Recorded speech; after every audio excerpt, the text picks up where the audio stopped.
రాష్ట్రంలో 2 కీలక నగరాలైన విజయవాడ, విశాఖపట్నం మధ్య బుల్లెట్ రైలు నడిపేందుకు హైస్పీడ్ రైల్ కారిడార్ నిర్మించే ప్రతిపాదనను రైల్వే శాఖ పరిశీలిస్తోంది. దీనికోసం ఫైనల్ లొకేషన్ సర్వే చేయాలని భావిస్తోంది.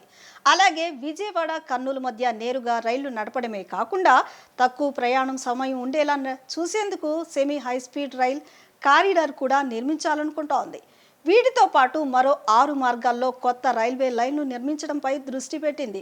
వీటన్నిటికీ ఫైనల్ లొకేషన్ సర్వే చేసేందుకు అనుమతి ఇవ్వాలంటూ రైల్వే అధికారులు రైల్వే బోర్డుకు ప్రతిపాదనను పంపారు.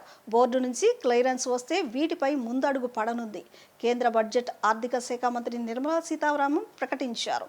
ఇందులో మన రాష్ట్రంలో రాజధాని అమరావతి మీదుగా ప్రాజెక్టు రానుంది.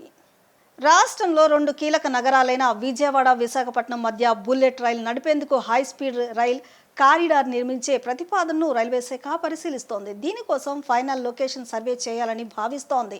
అలాగే విజయవాడ, కర్నూలు మధ్య నేరుగా రైళ్లు నడపడమే కాకుండా తక్కువ ప్రయాణం సమయం ఉండేలా చూసేందుకు సెమీ హైస్పీడ్ రైల్ కారిడార్ కూడా నిర్మించాలనుకుంటోంది.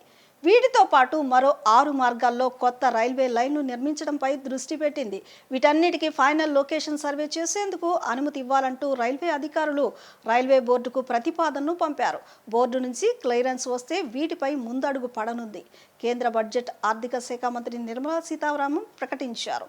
ఇందులో మన రాష్ట్రంలో రాజధాని అమరావతి మీదుగా ప్రాజెక్టు రానుంది.